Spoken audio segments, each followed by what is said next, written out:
Hello, welcome back to Michelle Lynn Reads. I am sitting here in my new reading chair. I got it off Facebook Marketplace, great bargains there. And it will eventually go in my library room that I am working on this week.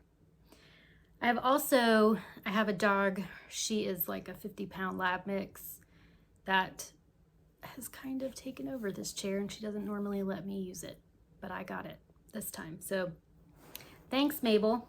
She's gonna let me borrow the chair while I do a bit of a book haul. Now you may be saying to yourself, Michelle, I thought you said you weren't gonna bring any books into the house. You are right. I did say that on a previous video. However, I should have given a bit of a disclaimer on that. I will be getting Book of the Month, which I have a couple of Book of the Month for February. My February box got here. And any library book sales that I am able to go to, I will go to, because it's supporting my library and it's usually not very expensive. So I have a bit of a book haul, maybe a little bit right here. So grab a beverage. I had a gift card and went and got a coffee.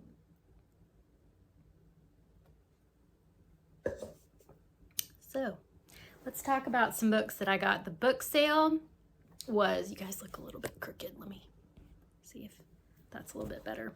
The book sale, it was, what was it? It was $2 for hardbacks and $1 for paperbacks. And it was really crowded. I wasn't going to go, and then I got there a little bit late, and it was really crowded.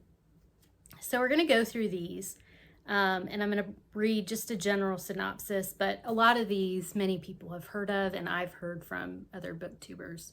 So the first one is The Alice Network by Kate Quinn.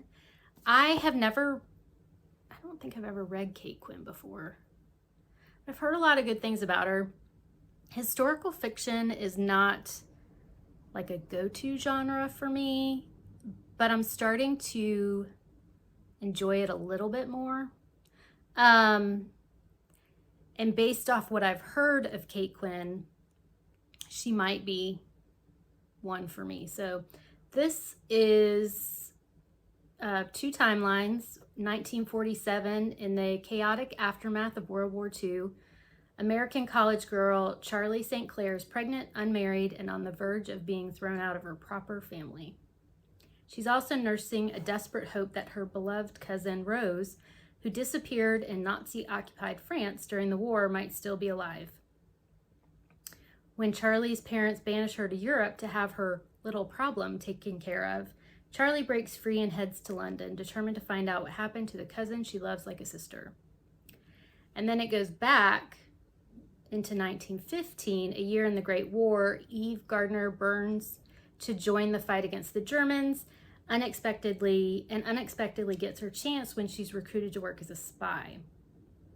Sent into enemy-occupied France, she's trained by the mesmerizing Lily, codenamed Alice, the queen of spies, who manages a vast network of secret agents right under the enemy's nose. 30 years later, haunted by the betrayal that ultimately tore apart the Alice Network, Eve spends her days drunk and secluded in her crumbling London house. That is until a young American barges in uttering a name Eve hasn't heard in decades. That sounds really good. I do like a good spy novel. This isn't going to be a spy novel, but we'll talk about spies. So I'm very intrigued. It's a weird size. It's not like a mass market paperback. I guess it is a mass market paperback, but it doesn't seem as small. The print isn't as small to me either, so we'll see how we get on with that one. The next one is A Complicated Kindness by Miriam Towes. I've heard a lot about Miriam Towles. I actually got one of her books from the library. I can't remember which one it was.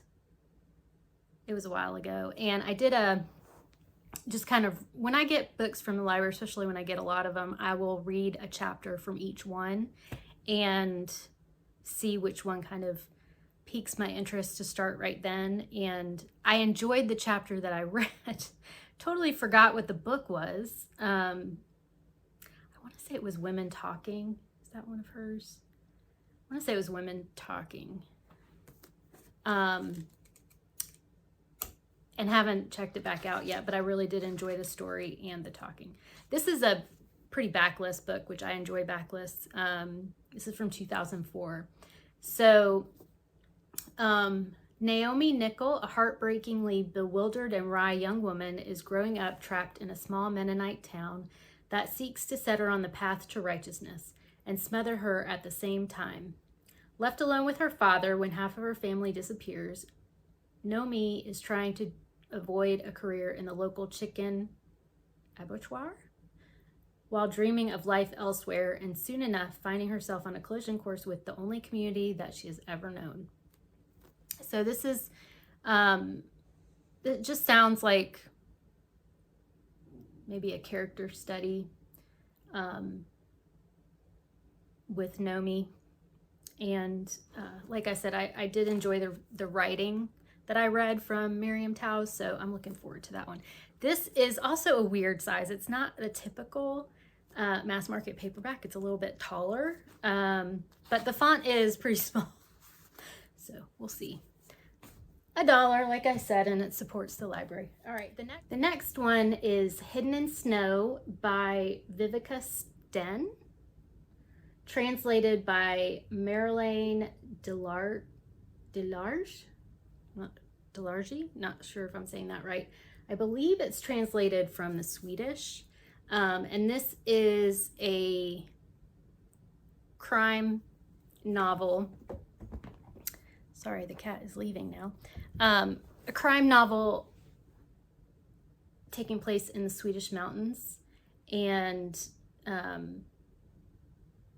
I don't want to read too much of the synopsis, but basically a girl goes missing a police officer goes to a ski resort to kind of take a refuge, and a local teenager goes missing. And it sounds really, really interesting. I can't remember where I heard about this, but I feel like I have heard about this before. Probably on BookTube, where I hear about everything, right? All right, the next one is Marian Keyes. I have read, this one is The Last Chance Saloon. I have read, I should remember this. Which one have I read? I've read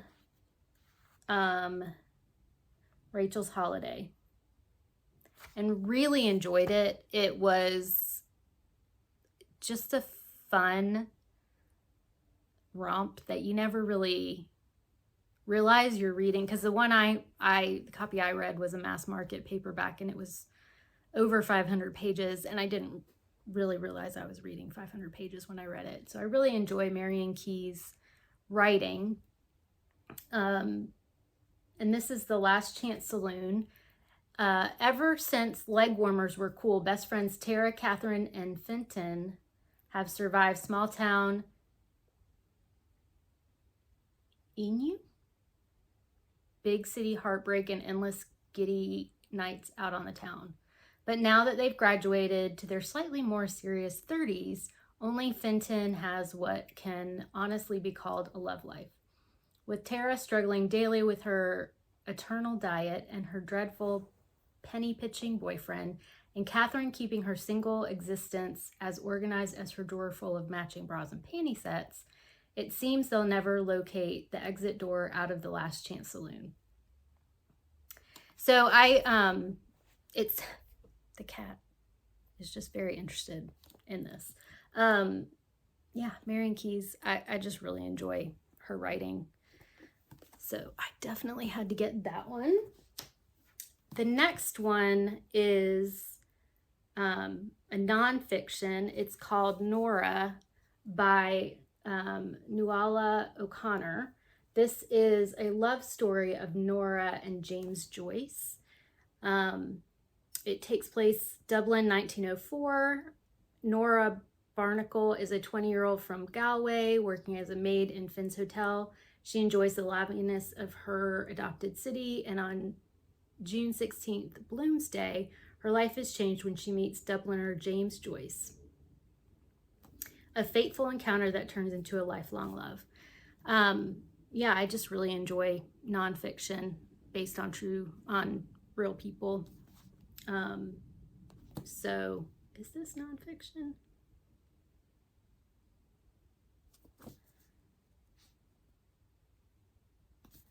Maybe it's fictionalized based on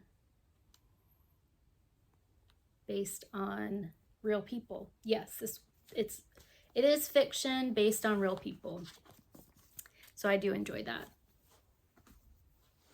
Okay, what's next? Oh, Show Us Who You Are by Elle McNichol. This is a author that I've wanted to read.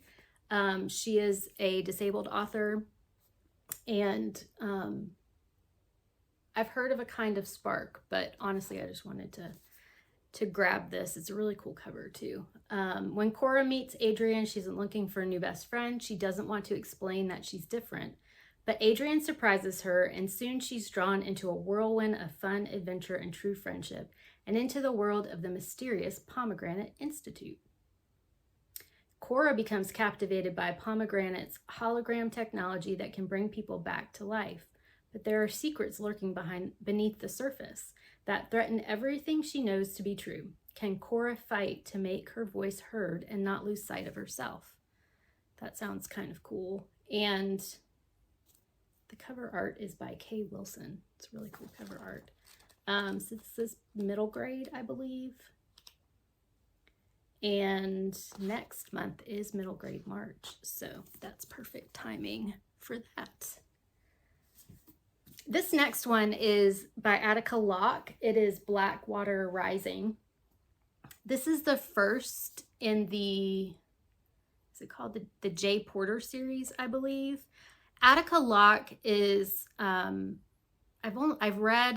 actually read the second in this series. I didn't realize it was a series when I got it. I've read Pleasantville and really enjoyed it. And have been looking for a good used copy of Blackwater Rising, and the library sale had it, so I got that.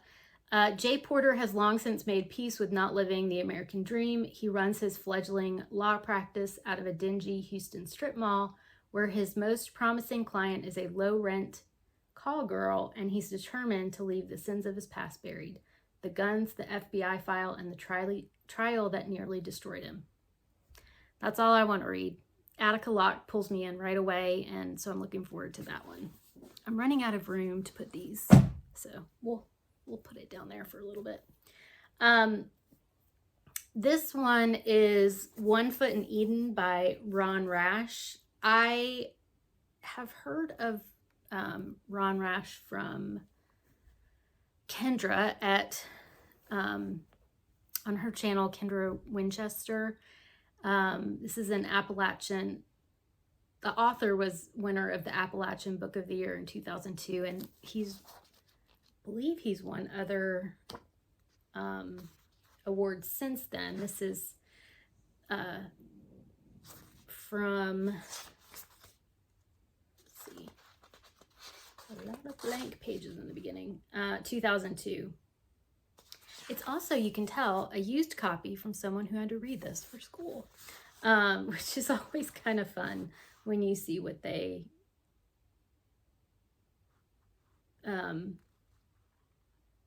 write in here. It's really funny.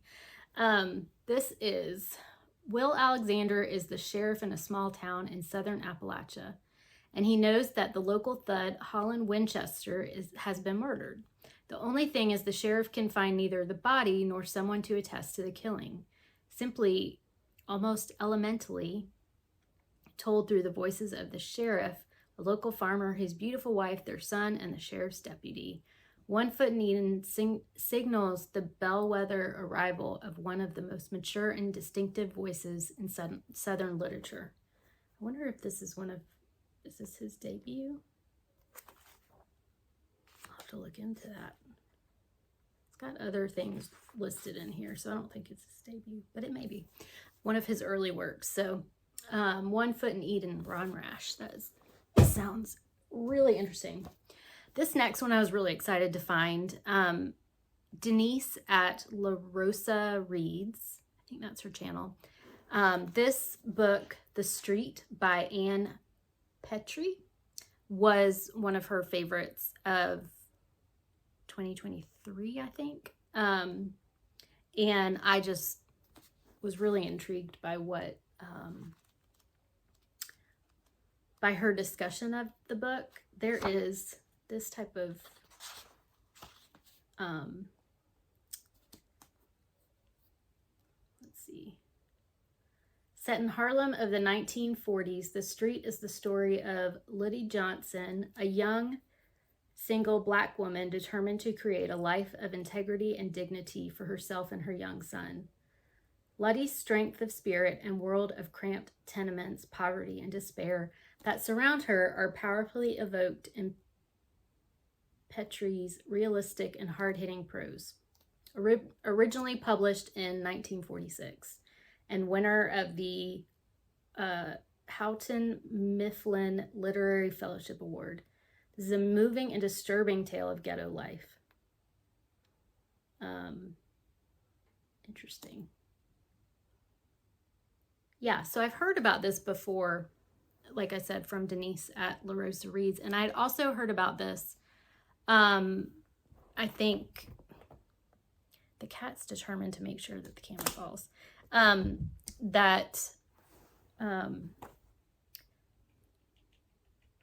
Tayari Jones had done an introduction to a more recent publication of this.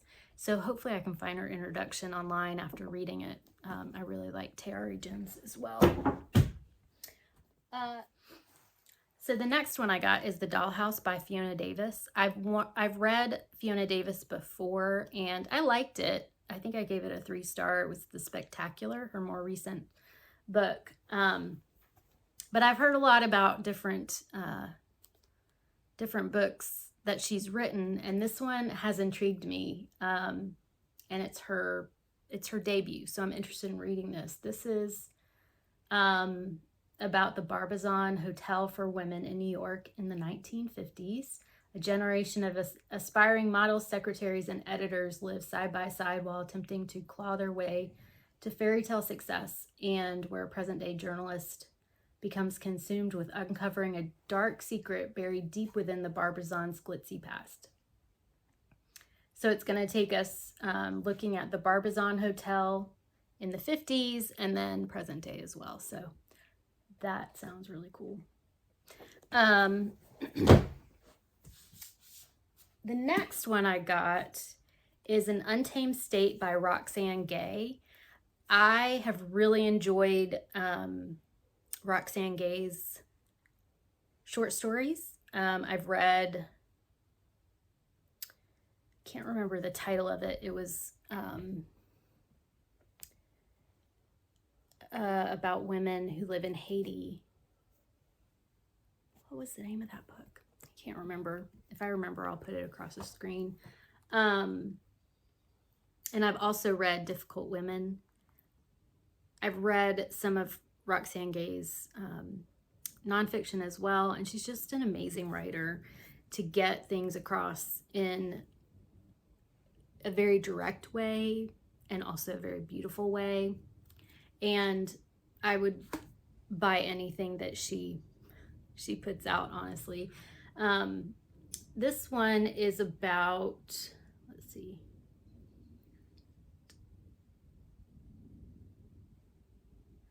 Oh, this is her debut. I did not realize that. In this debut novel, Roxane Gay delivers a powerful, unflinching story of a Haitian American woman kidnapped for ransom. the privilege that made her a target and the strength she must draw on to survive. That sounds really good. I don't want to read any further. So I'm looking forward to that as well. Of course you're looking forward to these, Michelle. You bought them, right? So sometimes when I go to these library sales, I will look at a publisher as well. And if it's a publisher that has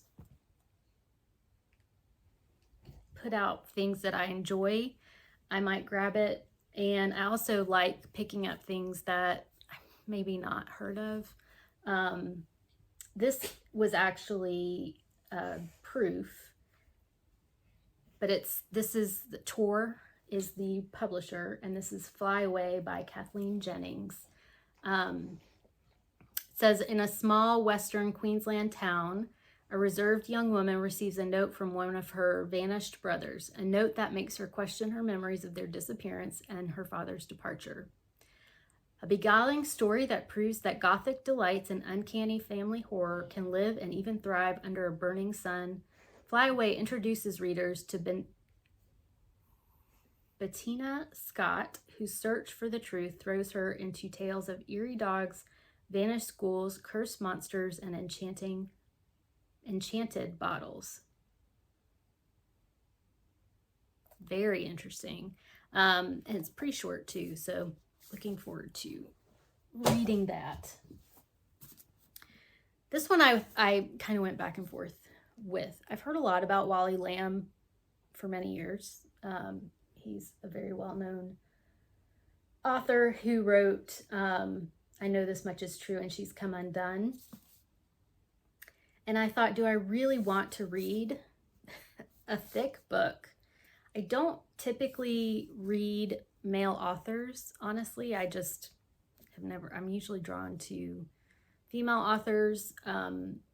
So I decided to go ahead and try it. It was $1, like I said.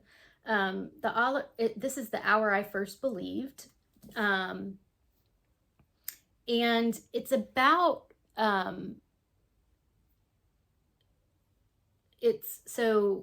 high school teacher Calum Quirk and his wife Maureen, a school nurse, moved to Little Town, Colorado, and they both started working at Columbine High School.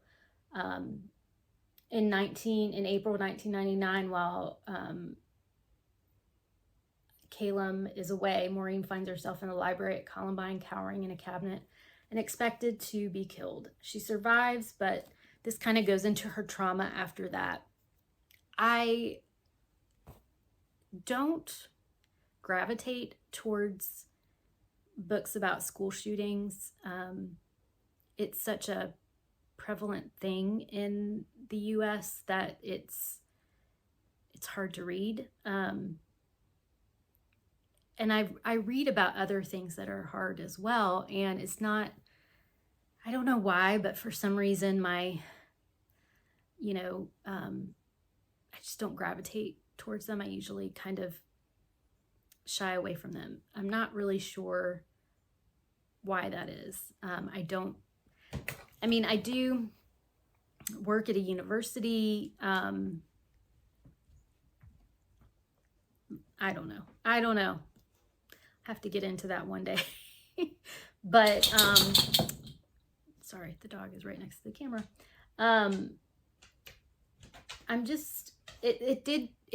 I was really curious about this, because I remember Columbine, and I was in school when that happened. And so, yeah, we'll see.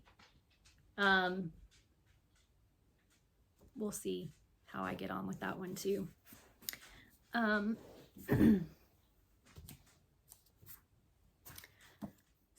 So the next one I got is The Overstory by Richard Powers.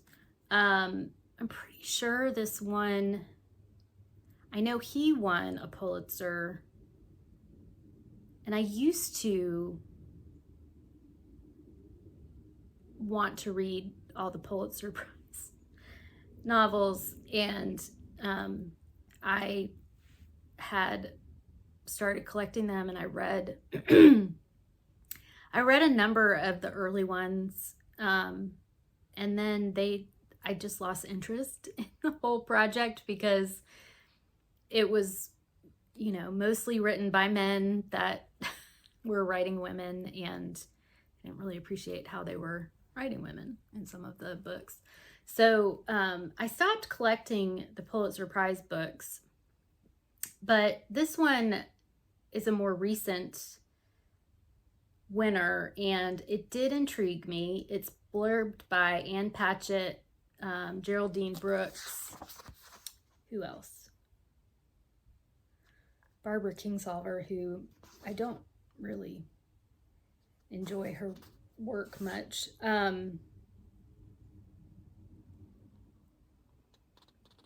yeah, so this one it was shortlisted for the Man Booker Prize. National Book Award winner Richard Powers' 12th novel is a sweeping, impassioned work of activism and resistance that is also a stunning... I'm losing my place. It's also a stunning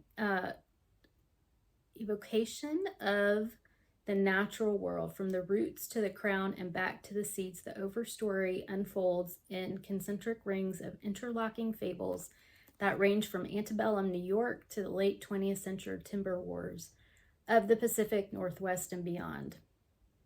And honestly, when I read, you know, I've heard of this book.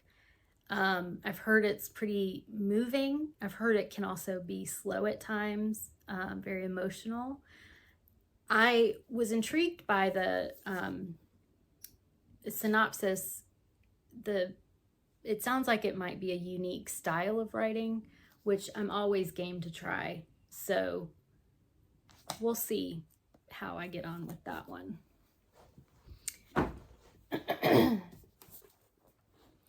All right, so the next one I got was The Bear and the Nightingale by Katherine Arden.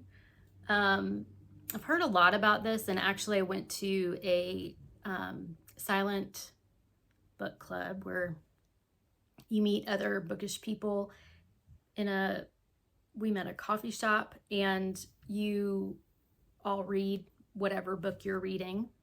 It's not a common book for the group, it's individual reads, and then you read for an hour and then talk about your books for an hour. And it was really cool. And someone was reading this, and I had already gotten it, but they were reading it, and it made me even more interested in reading this. So it says, winter lasts most of the year at the edge of the Russian wilderness, and in long nights, Vasilisa and her siblings love to gather by the fire to listen to their nurse's fairy tales. Above all, Vasya loves the story of Frost, the blue-eyed winter demon. Wise Russians fear him, for he claims unwary souls, and they honor the spirits that protect their homes from evil. When Vasya's widowed father brings home a new wife from Moscow, fiercely devout, Vasya's stepmother forbids her family from honoring their household spirits, but Vasya fears that what this may bring. And indeed, misfortune begins to stalk the village. So there's more. I just don't want to read much more. So I'm looking forward to reading this one. All right, so I'm going to tell you about those two in a second. But the other book for myself that I got was the only hardback I got. I stuck to paperbacks, which I prefer paperbacks. But I got a Laura Groff book, Matrix. This is a defiant and timely exploration of the raw power of female creativity in a corrupt world. Her first novel since the critically acclaimed bestseller Fates and Furies, Matrix gathers currents of violence, sensuality, and religious ecstasy in a mesmerizing portrait of consuming passion and apparent faith, a woman whom history moves both through and around. I've enjoyed Lauren Groff before. I've read Florida. I have Fates and Furies on my TBR. So I wanted to go ahead and get this one as well. The other books I got at the book sale are for my nephew. I have a 7-year-old nephew. Again, the cat this is his favorite animal. My nephew loves my cat Hopper. He likes Dogman and Catman, or Cat Kid. So they had 2 hardbacks. So I got those for him as well. So that's all the library book sale books I got. I think I ended up spending $20, I think, which isn't bad for all I got.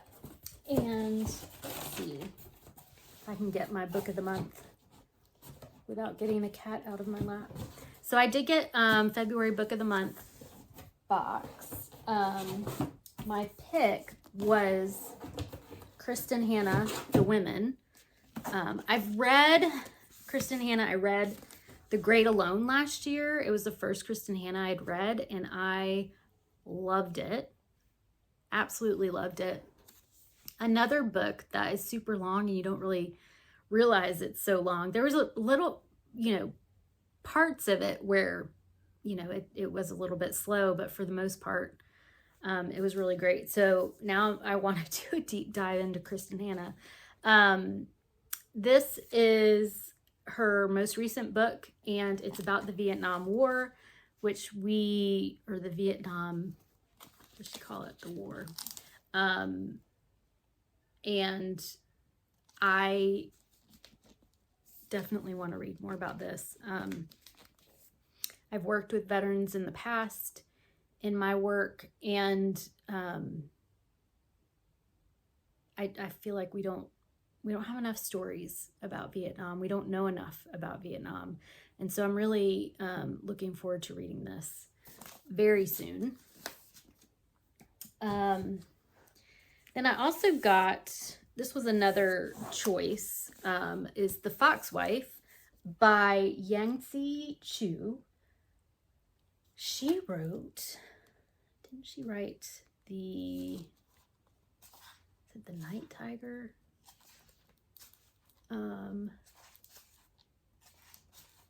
Oh, they don't have any in here. They don't have a list of them. The Night Tiger. Yeah, I haven't read The Night Tiger, but I've been really interested in it. And when I saw that she was coming out with this one, I was intrigued. This is out of my comfort zone a bit, what I typically like to read. I don't know if this would be considered a fantasy or light fantasy, if that's what we call it. So Manchuria, 1908, in the last years of the dying, is it the Queen Empire? I'm probably saying that wrong. A courtesan is found frozen in a doorway. Her death is clouded by rumors of foxes, which are believed to lure people by transforming themselves into beautiful women and handsome men. Bao, a detective with an uncanny ability to sniff out the truth, is hired to uncover the dead woman's identity. Since childhood, Bao has been intrigued by the fox gods, yet they've remained tantalizingly out of reach until perhaps now. I don't really want to read too much more of that, but it sounded really interesting, and so I wanted to give that a try. And one of the things, and then this one is Betty. This is a backlist, Book of the Month backlist by Tiffany McDaniel. And this is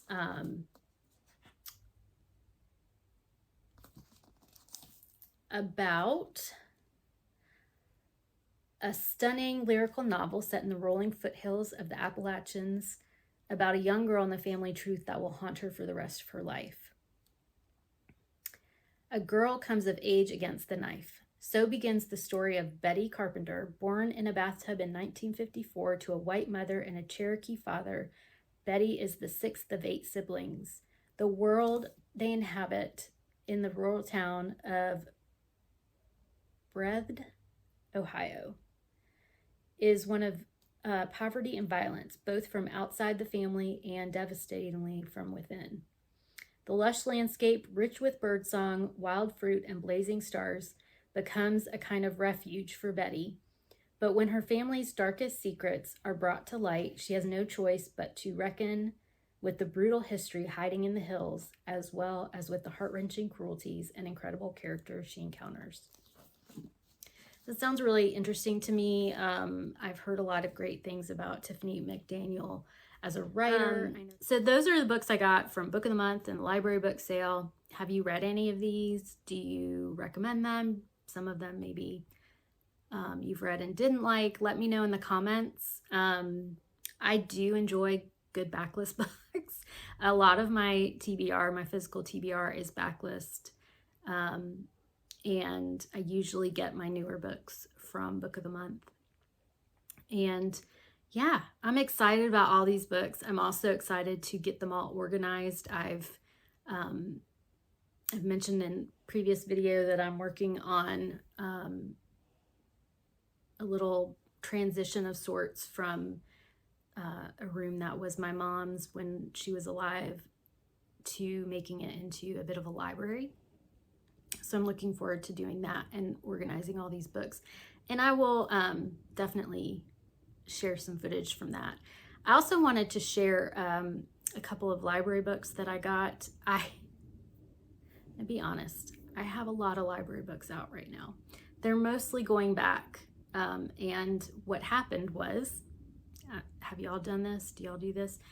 When I watch the Everyone's Best of 2023 lists, I have my library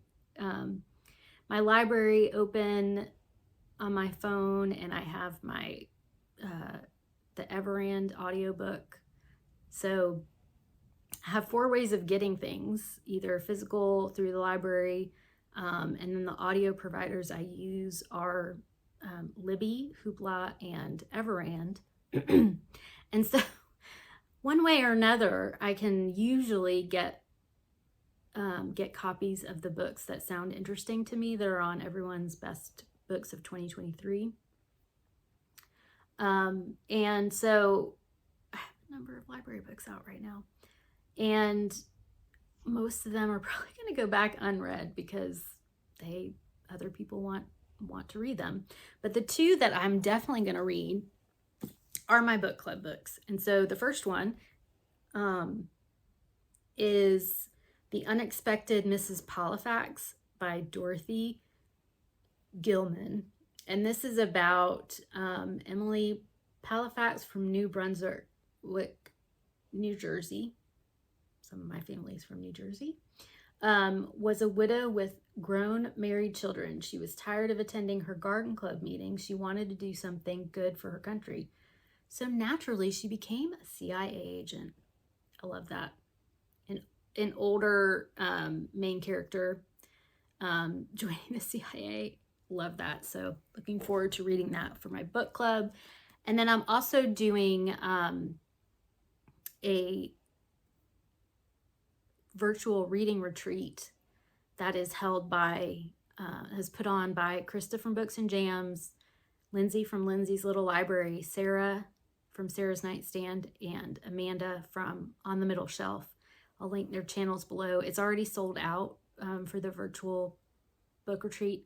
I've done one before. I did the first one that they did. It was really fun, where you basically for 24 hours, it's reading sprints, it's conversations about books. And this time they're going to do kind of a book club book for the retreat participants. And it's The Golden Spoon by Jessa Maxwell. And to be totally honest, when I've heard this talked about, sorry for the glare, I've heard this talked about a lot on BookTube, and I wasn't really interested in it. I'm not into like any of the competition reality shows. I don't watch a lot of TV, and I've heard this talked about compared to the British Bake Off, and I know what the British Bake Off is, but I've never watched it. But I will read for book clubs, I'll read out of my comfort zone because I do enjoy the conversation about it. So this is When Someone Turns Up Dead on the Set of TV's Hottest Baking Competition, the contestants must band together in search of a killer before one of them is the next elimination. So we're going to read The Golden Spoon and talk about it at the virtual reading retreat. And let's see, that's a lot of books. I have a lot of books surrounding me right now, and a lot of books on my TBR. I really appreciate you being here, and if you are interested in hearing more of my thoughts on these books that I've just hauled, please comment below, like, subscribe, all the fun things, and I will see you very soon. Bye.